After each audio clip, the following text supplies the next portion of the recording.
Bueno, hermanos, hoy vamos a considerar la última de las palabras de la sabiduría y la insensatez. Estuvimos viendo una serie de parábolas, estas enseñanzas del Señor Jesús, directas, acerca de sabios y de necios, de hombres prudentes y de hombres imprudentes.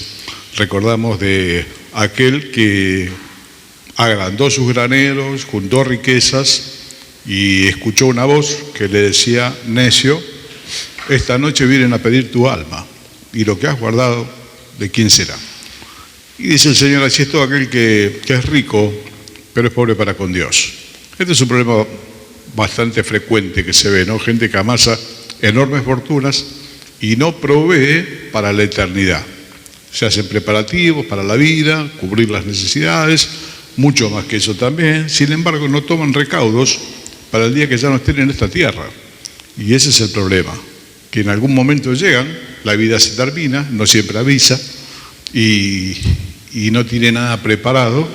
Y la Biblia dice: prepárate para venir al encuentro de tu Dios. Prepárate para venir al encuentro de tu Dios. Es prudente que en la vida de todo ser humano piense que habrá un momento que se tendrá que presentar delante de Dios y dar cuenta de lo que haya hecho en los días de su vida, qué es lo que haya hecho con su vida. Que en definitiva es de Dios la vida. Siempre decimos: mi vida es mía. La vida es de Dios. Estamos vivos por la gracia de Dios. Él nos concedió el don de la vida. Bueno, entonces vimos que era figura de alguien insensato. Preparó todo, pero no hizo preparativos para la eternidad.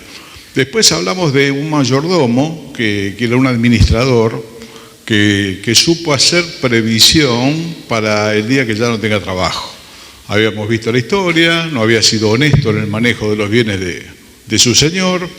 Llegó a oídos del señor de la casa y le dijo: bueno, da cuenta de tu mayordomía, ya no vas a poder ser mi mayordomo. Y este hombre dijo: ¿qué es lo que voy a hacer? Cavar no puedo, mendigar me da vergüenza. Bueno, ya sé lo que voy a hacer. Y ahí benefició a los deudores de su señor, para que cuando a él lo echasen, estas personas beneficiadas y lo recibiesen y le abriesen la puerta de sus casas. Decíamos que el Señor no es que elogió lo que hizo este hombre. El que lo elogió fue el amo, el dueño, diciendo: qué vivo cómo se arregló para que cuando ya no esté tenga quien lo reciba. Bueno, había sido prudente y deshonesto a la vez. Pero bueno, hoy llegamos a una muy particular, es la última de esta serie de parábolas de la insensatez y la sabiduría, que se encuentra al final de todo un relato que aparece en el Evangelio de Mateo, capítulo 5, 6 y 7, que fue llamado el Sermón del Monte o el Sermón de la Montaña. Fue un discurso bastante extenso del Señor sobre distintos temas. Son varios los temas, entre el 5, el 6 y el 7, y al final el Señor nos refiere esta parábola que hoy la vamos a leer en el capítulo 6 de Lucas, que también viene después de una serie de enseñanzas que el Señor Jesús fue dando, y termina con esta parábola, que tiene el objetivo de todas las parábolas. ¿Cuál es? Hacernos reflexionar a nosotros. No vamos a decir nada que no conozcamos. Estos momentos que pasamos así juntos como iglesia en torno a la palabra de Dios son tiempos propicios para que cada uno de nosotros medite acerca de su vida. Ajustemos los relojes, como quien diga, ¿no? A veces nos atrasan, a veces se los adelantan, y poder estar en la voluntad de Dios es lo mejor que nos puede pasar como cristianos, estar en la voluntad de Dios. ¿Y con qué ajustamos? Si ajustamos con la palabra de Dios. Así que esto es, hermano, un tiempo de reflexión, no de impartir conocimientos, si bien algunas cosas sí, pero más que nada apela a ser un tiempo de reflexión. Vamos a leer el texto en el capítulo 6 del Evangelio de Lucas, que después de un discurso similar al de Mateo, el Señor cierra con esta parábola, diciendo: ¿por qué me llaman Señor, Señor, y no hacen lo que yo digo? Una pregunta: ¿por qué me llaman Señor, Señor, y no hacen lo que yo digo? Todo aquel que viene a mí y oye mis palabras y las hace, les indicaré a quién es semejante. Es semejante al hombre que al edificar una casa, cavó, ahondó, puso fundamentos sobre la roca. Cuando vino una inundación, el río dio con ímpetu contra aquella casa, pero no la pudo mover, porque estaba fundada sobre la roca. Mas el que oyó y no hizo es semejante al hombre que edificó su casa sobre tierra, sin fundamento, contra la cual el río dio con ímpetu, y luego cayó, y fue grande la ruina. Bueno, acá también se va a hablar de alguien que fue sabio y de alguien que obró neciamente, como edificar una casa sin fundamentos. Cuando se edifican casas, los fundamentos son muy importantes.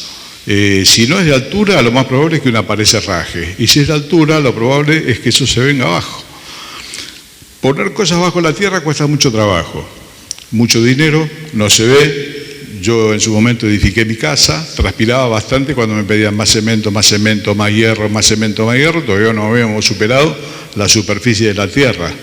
Y es muy lindo ver cuando los ladrillos van hacia arriba, ¿no? Porque la casa se está construyendo, pero previamente necesita ahondar. El Señor dice que, ¿por qué me llaman Señor, Señor y no hacen lo que yo les digo? Este ha sido un problema histórico del pueblo de Dios, tanto en Israel como en la iglesia. Llamar al Señor, Señor, con lo que eso significa, que no es lo que nosotros estamos acostumbrados en estos días. Nosotros llamamos Señor a cualquiera, Señor, pase, ¿qué tal, Señor? ¿Cómo le va? No, acá la palabra Señor significa el dueño.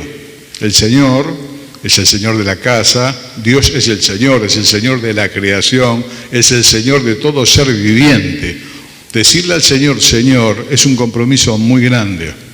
A mí me da no sé qué, y con los años y el transcurrir de la vida cristiana, cada vez más me da no sé qué. A veces sí, el Señor esto, el Señor aquello, el Señor. A mí me vuelve como la pelota contra un frontón. Cuando digo mucho el Señor, me vuelve este texto. Omar, ¿por qué me llamas Señor, Señor? Y no hace lo que yo te digo. Todos tenemos un área, ¿no?, distinta, donde tenemos que reconocer que el Señor no es Señor, lo llamamos Señor, significa dueño de todas las cosas, y no lo está haciendo porque nosotros tomamos nuestras propias decisiones. Acá el Señor les dio una cantidad de enseñanzas. Ahora dice, mira, si ustedes las hacen, van a ser el hombre prudente que buscó, ahondó hasta llegar a la roca. Y si no las hacen, van a ser aquel que dijo, ¿para qué vamos a perder tiempo con los cimientos? Acá vamos para arriba y listo. Bueno, y después da el resultado de lo que pasa cuando se construye de esta manera. La parábola tiene que ver con qué es lo que nosotros hacemos, los cristianos, hijos de Dios, frente a lo que Dios dice en su palabra. Hacer lo que Dios dice en su palabra, hermano, no es sencillo. Es como hacer cimientos, no es sencillo. Es muchísimo esfuerzo. Nos es contrario a nuestra naturaleza. Normalmente lo que Dios enseña es contrario a nuestra propia naturaleza, que está inclinada a lo malo. Hacer lo que Dios nos enseña, cuando empezamos a conocer la Biblia y todo, yo creo que es como barrer la escalera para arriba, cuesta muchísimo. Es como a los diestros acostumbrarnos a escribir con la mano izquierda. Hay personas que perdieron su brazo derecho, siendo diestros, tuvieron que aprender a escribir con la mano izquierda. Y aprender a escribir con la mano izquierda es aprender a escribir de vuelta, cuesta muchísimo. Y obedecer el consejo espiritual de las cosas que Dios nos dice también cuesta mucho. A veces cuesta sacrificio, cuesta negación de nuestra propia voluntad, cuesta esfuerzo, cuesta tiempo y muchas veces nos cuesta dinero también. Porque antes de defraudar el nombre del Señor es preferible que perdamos plata. En algunas situaciones es preferible que tal vez perdamos plata, pero que no ensuciemos el testimonio de Dios. Yo reparo televisores todavía después de 40 años. Y la gente me dice, tiene garantía, tiene la garantía del servicio. Cuando usted compra es 1 año, cuando repara son 3 meses. Si en 3 meses se descompone, se repara con la garantía. Si no se puede reparar, se le devuelve el dinero. Se terminó. Más claro, no se puede hacer. Todo el barrio sabe que soy cristiano. No se puede conducir uno de otra manera. Hermano, nuestro testimonio ante las personas es muy importante. Porque por el testimonio que nosotros damos con nuestras obras, la gente bendice o maldice a Dios. Alguna de las dos cosas. Y a veces, bueno, hermano, si hay que perder plata, por algún motivo se perderá. Si hay que invertir un tiempo para hacer lo que Dios dice, y habrá que invertirlo. Y decíamos siempre todo este tiempo que la plata es más preciosa que el oro. Es más preciosa que el oro porque es tu vida, el tiempo. Es mi vida. Y Dios requiere tiempo en las órdenes que Él nos da, muchas veces. Por eso que nos cuesta tanto. ¿Y qué es lo más fácil? Y bueno, lo más fácil es empezar. Bueno, hermano, esto tiene su resultado. Las casitas están lo más bien, mientras no llueve. ¿Cuándo fue el problema? Cuando llovió, cuando descendieron los ríos, los vientos pegaron contra la casa. Ahí viene el problema. Escuchar el consejo de Dios repetidamente a través de los años es para nosotros un gran compromiso. Y no hacerlo nos puede traer graves problemas en nuestra vida. Edificar sobre la roca no es sencillamente ser creyente, a veces se usa para predicar. Bueno, el que está sobre la roca está sobre Cristo, y el que no está sobre la roca no es del Señor. Y bueno, no hay que ir muy lejos para mirar la ruina que hay a nuestro alrededor. La sociedad está en ruinas. Nos quedamos sin familia, nos estamos quedando sin chicos, crece la tasa de suicidio, crecen las adicciones, crece la pobreza, un montón de cosas que tienen que ver con haber dejado a Dios de lado y vivir, como a mí me parece, como decía la canción famosa, a mi manera. Encima la gente la canta y se siente orgullosa. Es el peor error de la vida que uno puede cometer, vivir a su manera. La manera que tiene garantía es la manera de Dios, porque Dios es el constructor. La Biblia dice, si Dios no edifica la casa, es un trabajo vano. Y el que tiene los planos es Dios. Este es el manual, dicho con respeto a la Biblia, es el manual de uso del ser humano. Vuelvo a citar el gremio en el que yo trabajo. Normalmente los televisores vienen con un instructivo que nadie lee. Queda allí, se saca el remoto, se sacan las pilas, ahí en el fondo queda el instructivo. El instructivo tiene precisamente instrucciones para el uso correcto del aparato. Cuando uno no lo usa de esa manera, lo más probable es que tenga problemas. Cuando esos problemas son debido al mal uso, la garantía no cubre los problemas. Y mucha gente ha roto el dispositivo por no haber leído el instructivo. Esta palabra de Dios es la palabra de Dios para todo ser humano. La Biblia dice, Dios, escucha tu tierra porque habla el Señor tu Dios. Y se lamenta Dios, dice, crié hijos y los engrandecí, y ellos se rebelaron contra mí. El problema hoy de la sociedad es la rebelión. ¿Contra qué? Contra lo que Dios dice. Querer inventar sus propias reglas, sus propias normas. Siempre decimos que uno puede elegir su manera de vivir. Después lo que no puede evitar son las consecuencias. Yo puedo elegir, en vez de poner varillas del 12, el hierro, en las columnas o en el cimiento, bueno, poner del 6 porque es más barato. En vez de bajar 3 metros, y bueno, bajemos 1, y la pared se va a hacer igual. ¿Cuál es el problema? El problema es que llueva. El problema es cuando vienen los problemas. Mientras no llueve todo está igual. Y aquel que la hizo sobre la arena, sobre la tierra, lo mira al otro que todavía está haciendo el pozo y él ya va por el dintel. Y la dice, este todavía está haciendo el pozo, tanta plata, tanto esfuerzo. Yo en cualquier momento pongo el techo, ya estoy, saca la reposera, está tomando sol, el otro está con la pala, transpirado, muerto, pone plata, pone plata, pone plata. Uno dice, qué claro que la tiene este. No, mirá qué rápido, que dice, viste, qué tonto. No, es al revés. Te lo vuelvo a repetir, hacer lo que Dios dice cuesta. A la naturaleza humana nos cuesta y nos cuesta mucho. Necesitamos que Dios nos dé la gracia. Yo le pido la gracia. Dios produce en nosotros el querer como el hacer, dice la Biblia, por su buena voluntad. Señor, ayúdame a hacer esto que me pedís, porque es contrario a mi naturaleza. Mi naturaleza va a buscar otra cosa, que precisamente trae la ruina. Y no hay más que prender el televisor. No hay más que prender el televisor.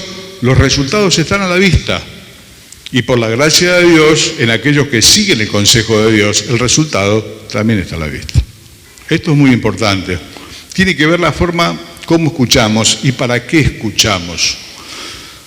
Vuelvo a repetir, cada reunión donde se abre la palabra de Dios genera en nosotros un compromiso. Genera en nosotros un compromiso.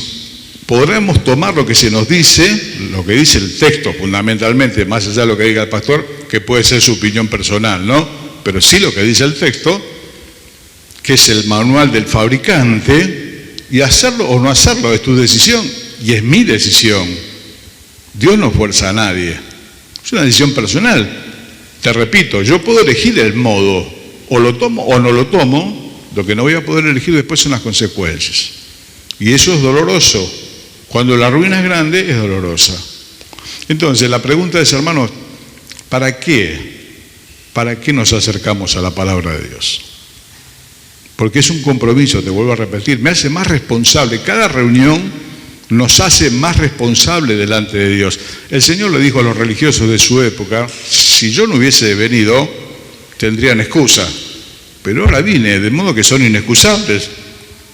Porque alguno puede decir, bueno, yo no sé, cuando vamos a otro país podemos cometer una infracción de tránsito y nos paran y bueno, resulta que son leyes propias del lugar y uno deduce la ignorancia acerca de eso y nos dan una oportunidad. La primera no la cobran, la segunda la van a cobrar, no vas a salir del aeropuerto si no pagaste la multa. Bien, porque uno no conoce, eso se llama un pecado por yerro, por ignorancia, pero en las cosas que conocemos somos responsables.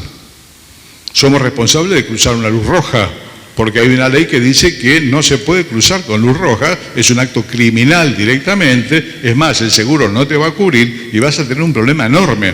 Sin embargo, hay un montón de gente que todos los días cruza con la luz roja. Entonces, hermanos, ¿para qué nos acercamos a la palabra de Dios? Yo tengo miedo que a veces sea para entretenernos. Nos entretenemos, estamos habituados, venimos siempre. Es jueves, ¿dónde vamos a ir? Vamos a la reunión. Nosotros los viernes, vamos a ir, vamos a la reunión. Y bueno, y pasamos un lindo momento y a veces dice, che, qué buen mensaje, que esto, que el otro.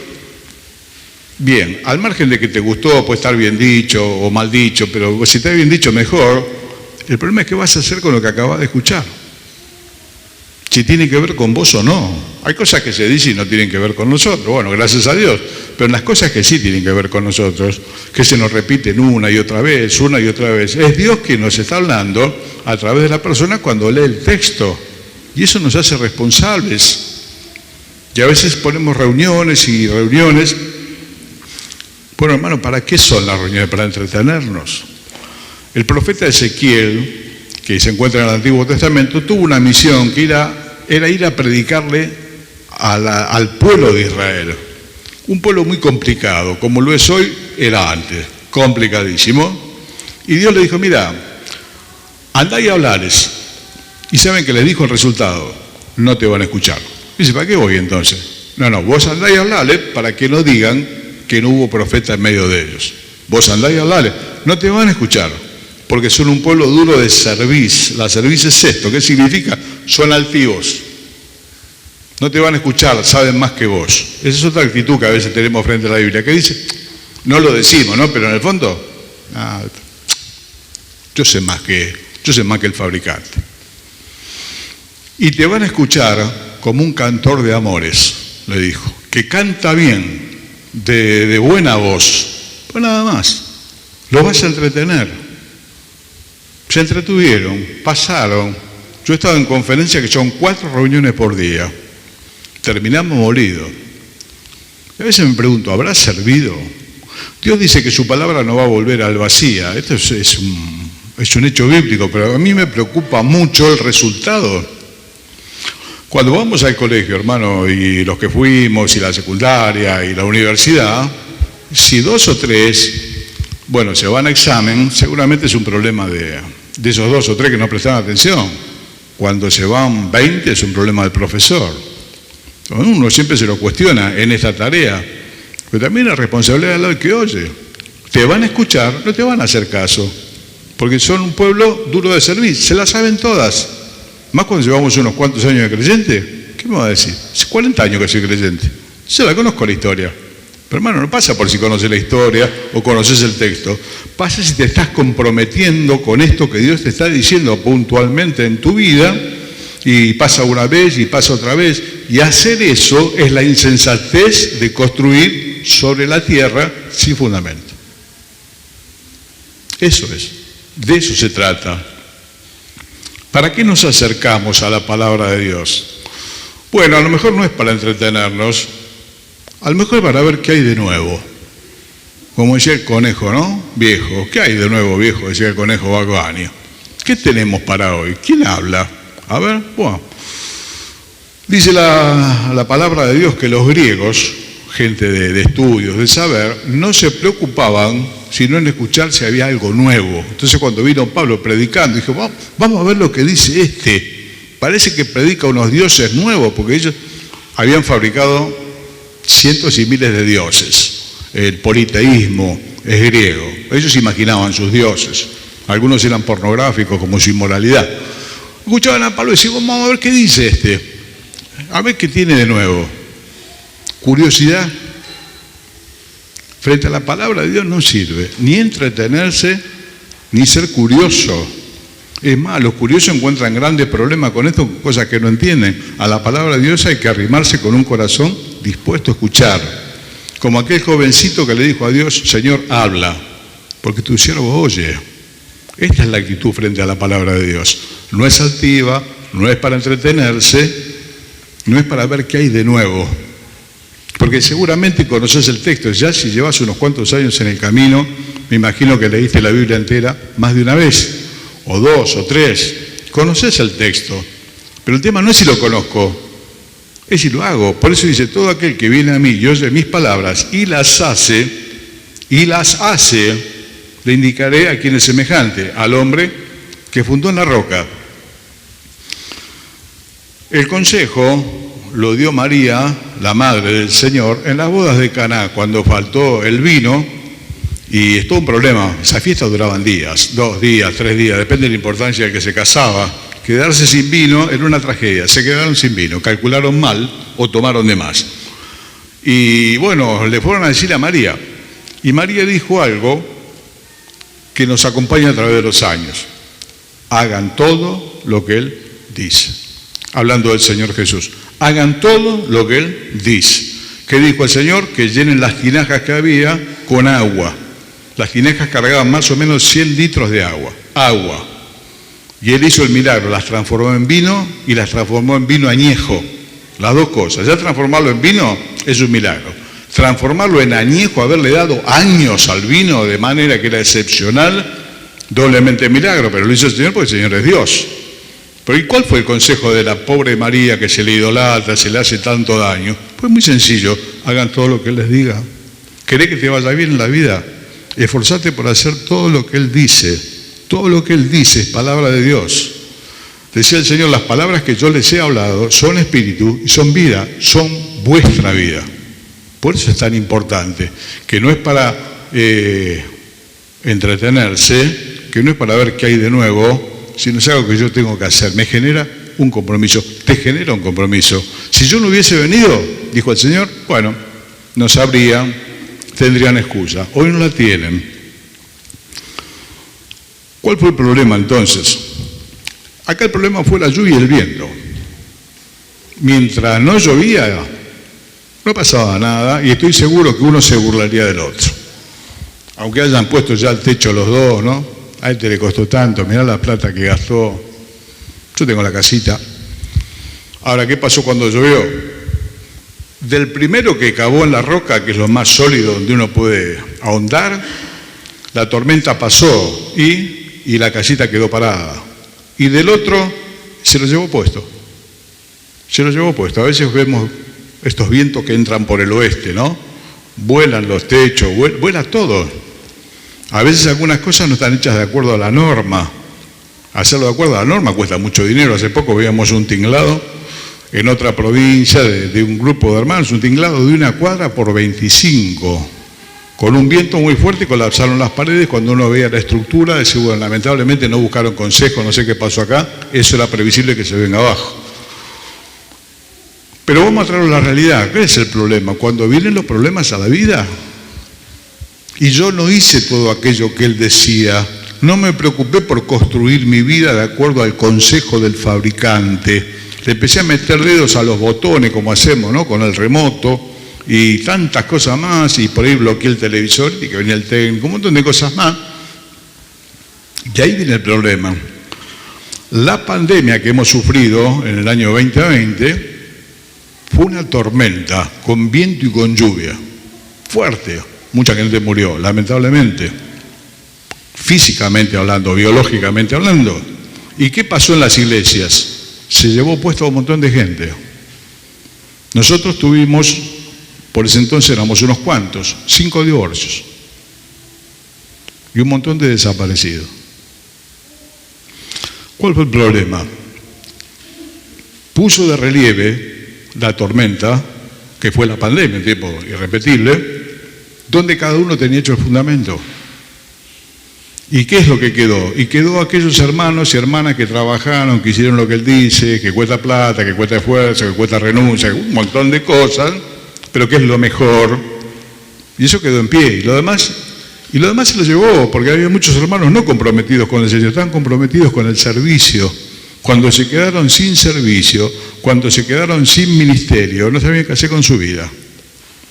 No, hermano, el ministerio, el servicio a Dios que nos gusta tanto, no llena la vida, la vacía, al revés. Nunca te olvides de esto, el ministerio, el servicio, no llena la vida, si bien nos hace sentir mejor, ¿no? Porque hicimos esto para el Señor o aquello. Eso gasta, la vacía la vida. ¿Quién llena la vida? La vida la llena el Señor, hermano, la vida la llena el Señor con su Espíritu y con su palabra. Entonces la gente de la iglesia que estaba comprometida con la iglesia, o con los amigos que tienen la iglesia, o con el servicio que tiene la iglesia, y no con la palabra de Dios, que es el Señor Jesús. La palabra de Dios es Dios. Bueno, entonces esas personas, no solamente en nuestra iglesia, en muchísimas iglesias, hablando con pastores, colegas, dicen lo mismo. Arrasó matrimonios que de la noche a la mañana se encontraron face to face, que ya no podía estar 10 horas él o ella afuera, se encontraron cara a cara. Y ahí vinieron los problemas. Y nosotros tuvimos 6 divorcios. Divorcios, familias que se rompieron, cristianos. Pero están sobre la roca, siempre diciendo lo que él decía. Entonces cuando se encontraron cara a cara, ahí empezaron los conflictos. El encierro con todo lo que eso genera. Aquellos que estaban vinculados a los amigos, no podían ver los amigos.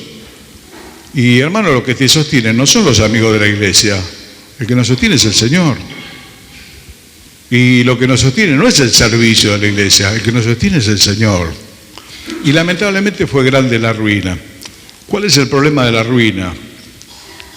Que trae mucho dolor, un hogar roto, los chicos de por medio, todos aquellos que tuvieron que atravesar la experiencia triste del divorcio, de la separación, sufren, no hay quien no sufra. Alguien dijo una vez, es como sacar azulejo a la pared, nunca salen sanos. Ni el que sale ni el que se queda. Quedan pedazos en la pared, pedazos vuelan afuera. Nadie sale sano de un divorcio. Lo peor es cuando quedan los chicos en el medio. Y hablamos de familias cristianas. Y pasa, y pasa. Y ahí viene el lloro. Y ahí vienen las lágrimas y un montón de cosas más. ¿Y cómo me pasó esto a mí? Y un montón de preguntas que había que haberlas hecho antes, cuando se entretuvo con infinidad de reuniones, cuando buscó novedades, cuando escuchó y pensó que sus proyectos eran mejores. Hay hermanos que profesan las mismas cosas que nosotros, pero a la hora de decidir, toman decisiones como aquellos que no conocen a Dios, con los mismos principios. ¿Y cómo te va a ir? Mientras no llueva, fenómeno. Mientras no haya problema, bien. El día que haya el problema, ahí vamos a ver. Mi querido, el Señor te bendiga mucho, me bendiga mucho a mí, me ayude en los años que estén por delante, que lo sabe Él, y que las tormentas que suelen venir a la vida, como la pandemia o alguna otra más, deje nuestra casita parada, nuestra casita en nuestra vida, nuestra familia, esas cosas tan importantes, mucho más importantes que el dinero, tantas cosas que como vienen también se van. ¿Y ese quién es? Ese es el prudente. Ese es como aquel profeta que dijo, oí tu palabra y temí. Me lo tomé en serio. ¿Qué dice Dios acá? Esto lo voy a marcar. ¿Marcás tu Biblia cuando vos entendés que algo Dios te está diciendo? Marcala. No pasa nada, no es una falta de respeto. Marcala. El libro no hay que idolatrarlo, hay que leerlo y hay que obedecerlo. Marcalo. Orá por eso en tu casa. Comprometete. No podés pedir ayuda. Y eso será un ladrillo más puesto. ¿Dónde? Sobre la roca. Y otra decisión, otro ladrillo más puesto. ¿Dónde? Sobre la roca. Y el día que venga la tormenta, no vas a llorar como los que oyeron y no hicieron. Señor te bendiga.